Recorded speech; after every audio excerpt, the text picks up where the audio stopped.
Good morning, dear listeners. This is Dr. Priyanka, and today I'll be discussing problem definition with you.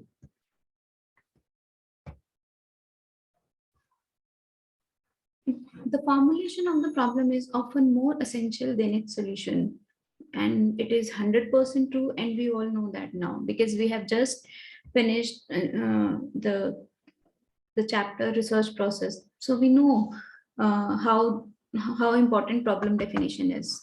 And it is generally considered in even in the organizations that sometimes when problem occurs, manager is also not aware of the 100% situations and what kind of the problem he is facing, the company is facing. The formal quantitative research process that cannot begin until the problem is 100% clarified to you. So how would we start with problem definition when we are not 100% clear with definition? For that, we need some background check for the problem. And it is like, again, like an exploratory research. So that is why exploratory research was discussed in the very first slide, that it's very, very, very important.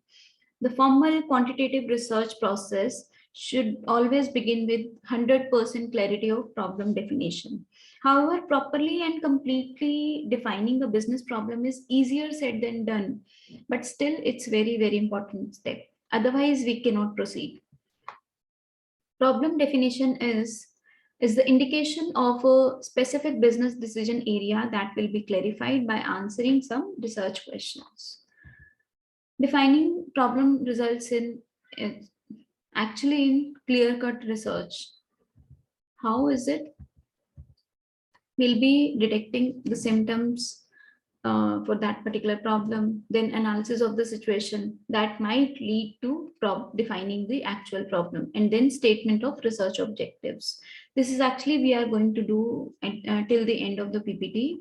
We'll be trying to detect the symptoms, then we'll be analyzing the whole situation, then we might be able to define the problem, and then we'll be stating some research objectives. That would be the end of that, would be the actual last and final step of problem definition, that we state research objectives. We actually state problems.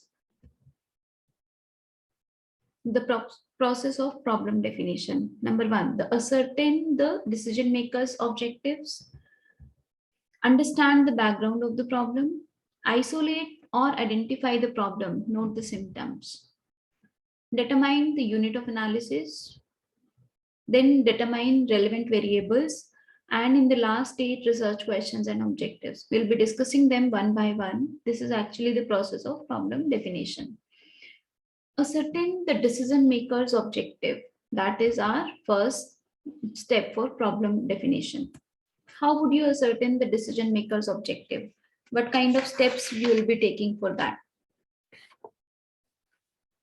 It is, have you ever heard of iceberg principle? We'll discuss about that so as to let you know how important it is to explore the problem in hand. The principle indicating that the dangerous part of many business problems is neither visible to nor understood by managers. A sailor, for example, a sailor on the open sea notices only a small part of an iceberg. Only 10% of it is above the surface of water and 90% is submerged. The dangerous part of many business problems are like the submerged iceberg. So we need a background check, or you can say we need exploratory study to check what kind of the problem the organization is facing. That is why understanding the background of the problem is very important. How would you do that? Exercising judgment. You'll be judging the situation again and again. Or you might do situation analysis, like the informal gathering of background information to familiarize researchers or managers with the decision area. And you can go with some situational analysis with that. Then isolate and identify the problems, note the symptoms.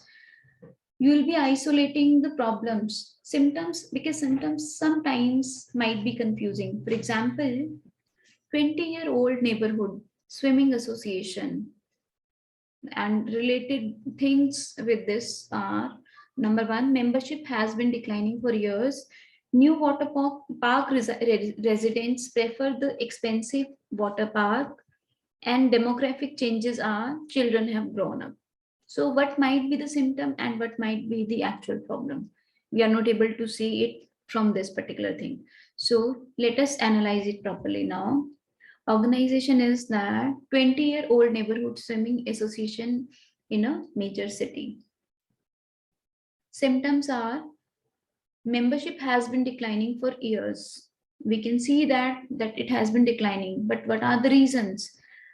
Some people think that this also might be the reason, but this is not. New water park with wave pool and water slides moved into town a few years ago. This is also one of the symptoms.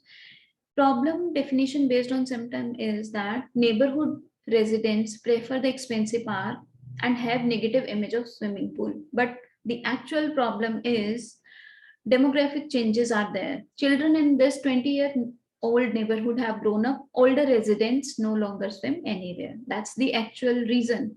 But if we focus on that neighborhood residents prefer the expensive water park, what will we do?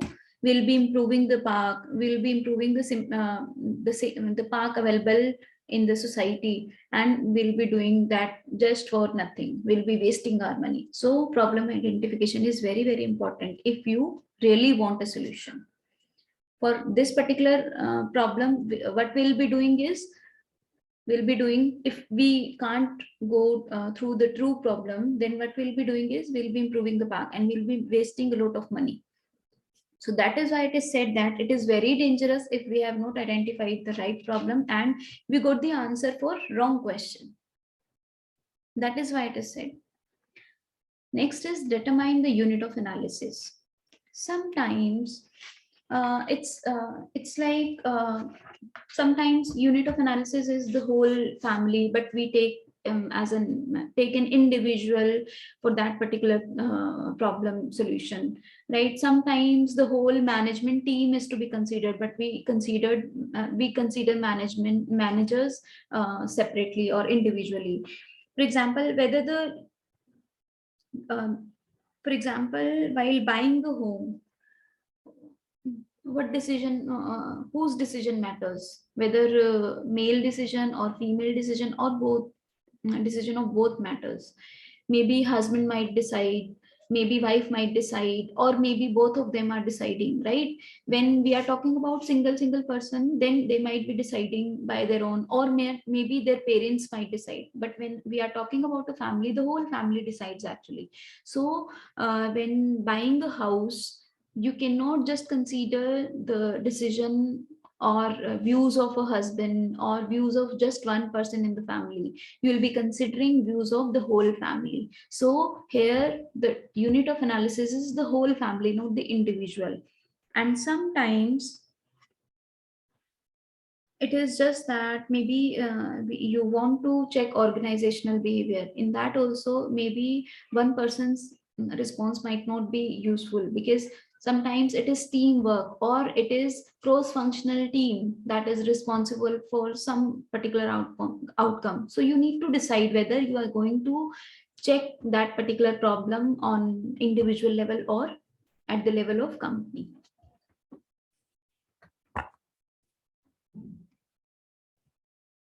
Individuals, households, or organizations. In all the cases, you need to decide whether family is deciding as whole or one person, or whether management team is deciding something or just the manager.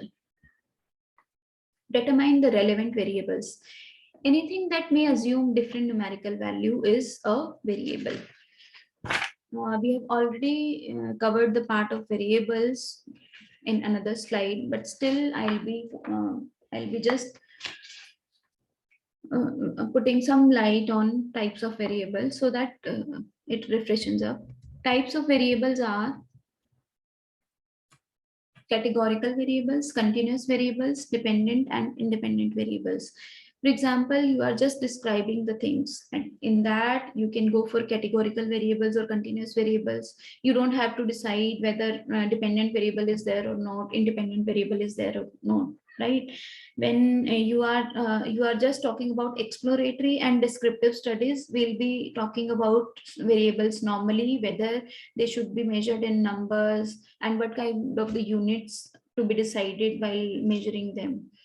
But when it comes to causal research, we'll be deciding whether which one, whether we are going for dependent and independent variable kind of the study, or we are just going for association of the variables. And when we are talking about descriptive studies, we can just normally take up the variables and decide the unit of analysis. But when we talk about when we talk about association among variables, then we have to decide about the units. For example, I might be measuring income in lakhs, so I'll have to decide, I'll have to uh, take other parameters as in lakhs or something like that. Unit should be similar so that they can be compared. For example, for example, I'm comparing my company with another company. So if I'm taking profits of my company in hundreds or thousands or in lakhs, I'll be taking profits of another company also in the same unit.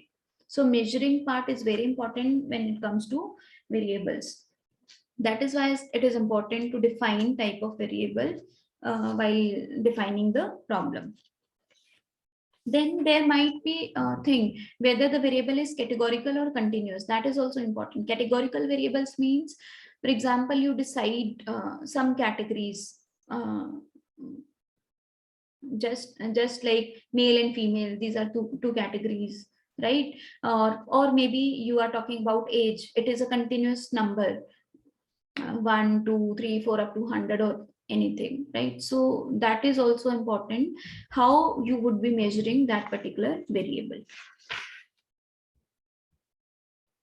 Hypothesis: this is an unproven proposition or a possible solution to a problem. We decide hypothesis once we know what kind of the problem we are facing. It is a kind of statement we give just to state the problem. We are trying to state problem here. We are trying to define the problem with the help of hypothesis. It is sometimes just a guess as well. And the last step is state the research questions and research objectives. When you know what kind of problem the organization is facing, you'll be having some questions in your hand. Like, these are the questions, this kind of the questions you need to know, you need such kind of the answers from these questions. When you will be having a set of questions with you, these are actual research questions, and with the help of them we define research objectives. And how would we do that?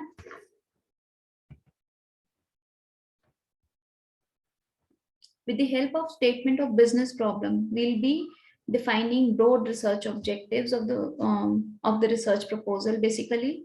Then we can do some exploratory research as well, just to make research questions more affordable. And we can now define this particular objective in 3 4 5 parts, and then we'll be going for formulating a research design. For example, I want to check performance of the company. That is the broad research objective. Specific objective 1 2 and 3 might be, I want to check sale of product A of the company. I want to check employees performance or employees turnover of the company, or I might be able to I might be checking profits of the company over 5 years. These are the things. This is how we can state specific objectives for any kind of the problem. And then results, and again the statement of business problem. Research problem proposal, what is it? This is a written statement of the research design that includes a statement explaining the purpose of the study. This is just a proposal that would explain that why you are conducting that particular study, or detailed outline of procedures associated with a particular methodology. You will be defining what the problem is, and you will be giving a detailed structure of your report basically. Now let us have a look at some questions you'll have to know while defining the problem. Number one, this will help you in defining the problem in actual. What is the purpose of the study? You should know the purpose of the study, whether you are going to make a decision after that, or you are just doing that for the sake of learning. Then how much is already known? That depends. That would be known after knowing, after having basic background check or historical check. Then is additional background information necessary? This you can check after the second step. How much is already known? After that, you'll be analyzing the situation and you'll come to know whether you need some more information or not. What is to be measured and how. While defining the problem, you really need to know what kind of the measurement you are looking for. Can the data be made available? Sometimes data is not available for what kind of the solution you are looking for. Should research be conducted or not? We did this in the very first slide. When should we conduct the research? When we know that data will be available, when we know that we have time, when we know that problem is actually important to take decision, and when we know that profit versus cost leads to more profit. So that is how we'll be deciding whether should we conduct the research or not. Can a hypothesis be formulated? Yes, if hypothesis can be formulated, then only we can find a solution to a problem. Next, basic research design. While trying to formulate basic research design after definition of the problem, what kind of the questions you can ask yourself? Number one, what types of questions need to be answered? Are descriptive or causal findings required, or only exploratory would be done? What is the source of data? Yes, source of data is very important, whether that source of data is accessible to you or not. Can objective answers be obtained by asking people, or should I be going with subjective answers? Then how quickly is the information needed? Do we have time? How should survey questions be worded? Survey questions basically should be worded in layman language so that the other person can understand. How should experimental manipulations be made? Experimental manipulations sometimes are very necessary. So that is also decided at first stage. Then while selecting the data, while selecting the sample, who or what is the source of data? That is very important. Like we just discussed, whether we are going to interrogate whether we are going to survey the family members or individuals or managers, or what kind of managers we are looking for, or we are going to actually analyze the team. We need to decide that who are the actual source of data if we are going for survey, and what is the actual source of data if we are going for secondary data. Can the target population be identified? Yes, this is also important, whether you can identify the target population or not. If you are not able to identify target population, then whole research is not can never be generalized. Is a sample necessary, or you can actually survey through the whole, or you can go for the consensus of data. How accurate must the sample be? There are formulas for deciding the sample. Is a probability sample necessary? Yes, it's very important. You should always go for probability sample. Otherwise, you will see, or your results will not be 100% unbiased. You will see biases on almost every step. Is a national sample necessary? That also depends whether you want to just check over something, over the city or over the country, or maybe just with one organization or 10 organizations. That depends on the problem. How large a sample is necessary? How will the sample be selected? There are formulas, there are sampling techniques we'll be discussing in coming slides. Data gathering. Who will gather the data? Are you going to gather data by yourself, or are you going to hire someone for that? How long will data gathering take? That is also important. It should not take much more time than we already have in hand to even to actually solve the problem. how much supervision is needed while collecting the data. That is important, because if you are going to waste more time on supervision, that is also not good uh, for a management team. But operational procedures need to be followed while data gathering. That is also important. What kind of the operational procedures you will be following? What kind of the deal you will be having while collecting the data? Then data analysis. Once you have collected the data, analysis is also again very important step.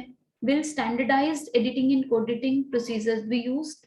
What kind of the editing or coding procedures we will be using is very important. Though standardized editing and coding procedures are available, and they are most of the times in general social science researches, they are sufficient enough. How will the data be categorized? How will you be categorizing the data? Sometimes we take age as just 1 2 3 normal, or sometimes we categorize it like from 20 to 25 age group, 25 to 30 age group, 30 to 35 age group, right? It depends on kind of answers you are looking for. And some, for example, you might categorize income sometimes, or you might take income as such. What statistical software will be used? This is also really needed to be answered at the time of problem definition, like whether you will be using a software which is actually available to the company, or there's a software which is not actually available. So you'll have to find out whether that software will be available till the time you'll be collecting the data or not. That's important, otherwise the whole task will be a failure. What is the nature of data?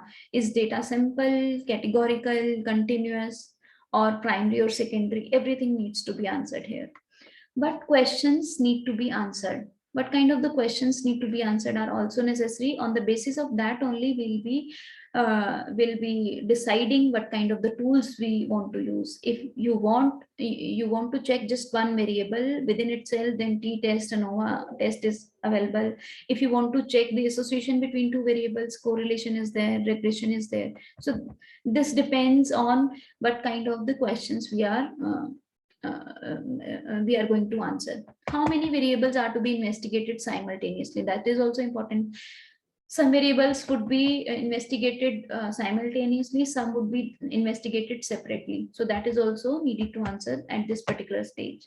Performance criteria for evaluation. What would be the criteria of evaluation? That is very important thing. Then type of report. Yes, what kind of report you are going to make would depend on who is going to read the report. Then are managerial recommendations requested? Have you requested the managers to recommend the report to be read by maximum people or not? Then how many presentations are required for the same report? And then what will be the format of the written report? We go for general format sometimes, and that would be discussed. This is just one whole chapter where you'll be first of all defining the problem, then research design would come, the same steps we have done in research process almost. And then you will be defining your sample size, how would you collect the data, then data analysis, their results, their limitations and everything. This is normal format of written report. Sometimes we use different formats. Then overall evaluation of the whole project. How much will the study cost? This is very important question. At the time of problem definition, we really need to know this so that we know whether we are going to conduct the study or not.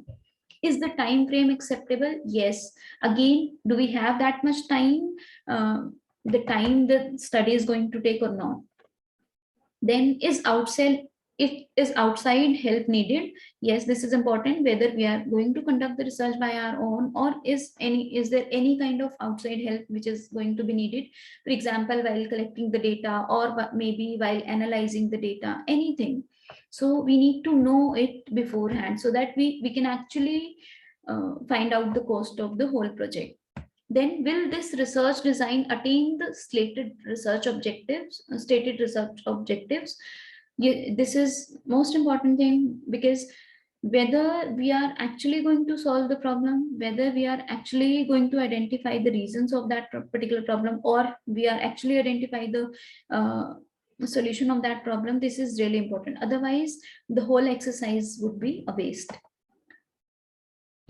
When should the research be scheduled to begin? Yes, this is also important, because you know what kind of the problem the organization is facing. On the basis of that, you will be deciding then when your team is ready to conduct the research, and by what time you will be needing the results. So on basis of these two things, you can decide when to start conducting the research, when to start, uh, from when to start the schedule of conducting the research. Then anticipating outcomes. This is again important. Are you expecting just dummy tables from this particular problem definition, from this particular research proposal, or you are expecting something else, or maybe representation of the actual tables that will be in the finding section of the final report, and which might be used to gain a better understanding of what the actual outcomes of the research will be. So it depends what kind of the solution you are looking for, what kind of the outcome you are looking for. Now, true and false. Number one, the problem definition stage is the easiest stage of the process, of the research process. Is it so? The problem definition stage is the first step of research process, but not easy. It seems like it's very easy, but it is not. It is the most complex stage of the research process. So it is false. Second, it is easier to define the problem in recurring business situations. Is it? Recurring means repeating. It is easier to define the problem in repeating business situations. Yes, it is, because when we know that there is a cycle in the business, or these situations repeat every year or every 10 years or every 5 years, it is easy to define the problem, because we know what might be the problems, because these are occurring almost every almost after every similar interval. So it is true. Problem occurs when there is a difference between the current conditions and a more preferable set of conditions. Is it true?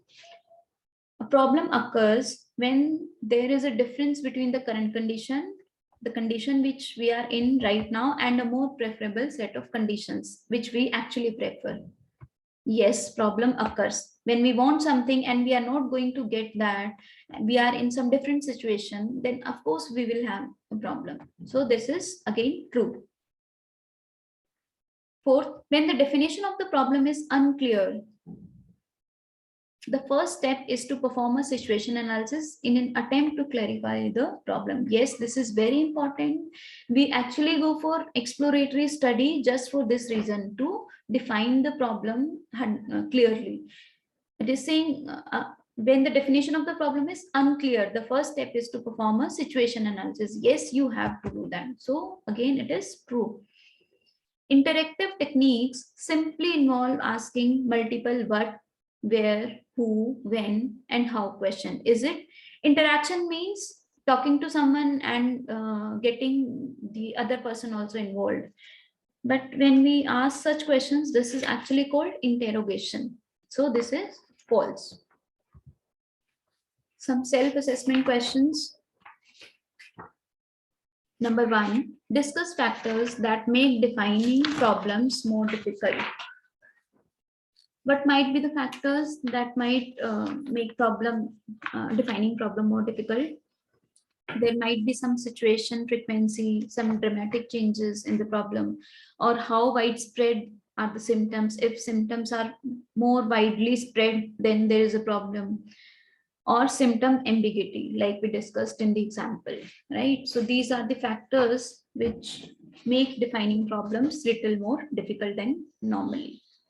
Then list the steps in the problem definition process. I hope this is the easiest one. You'll be just listing down the steps. Let us list them down.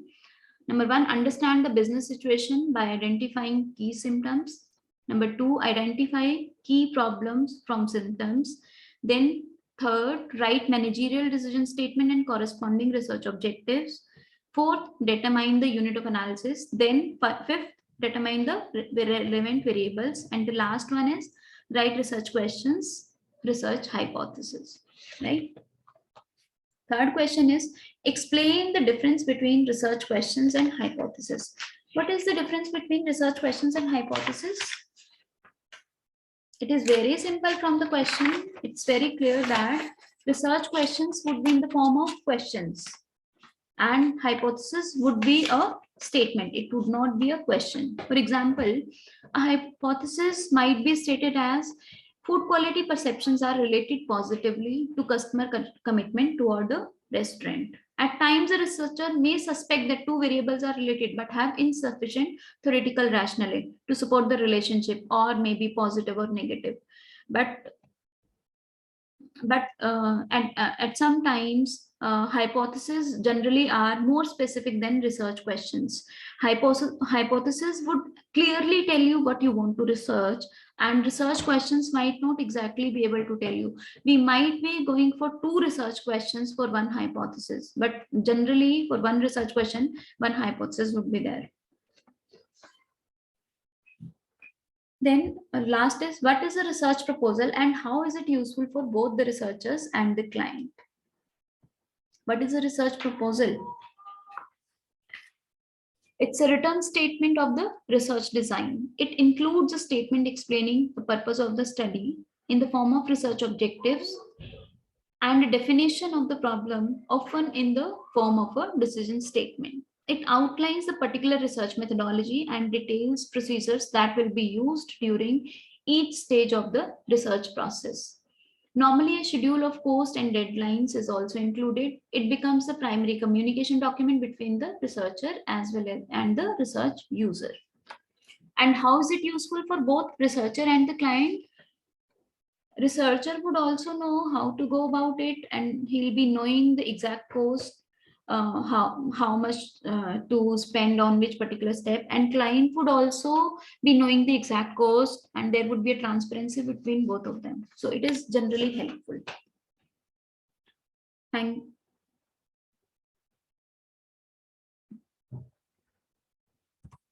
So multiple choice questions are also there. Number 1, which of the following is the last step of the problem definition process? What is the definition process? What is the last step of problem definition process? Number 1, state the hypothesis and research questions. Number 2, determine the relevant variables. C, determine the unit of analysis, or understand the background of the problem. Which one is that? It is state the hypothesis and the research questions. Here our problem definition process ends. Second question, a written statement of the research design is called a research hypothesis, research proposal, research question, or research summary. Written statement of the research design. We just have answered a question related to that, and that is research proposal. Thank you.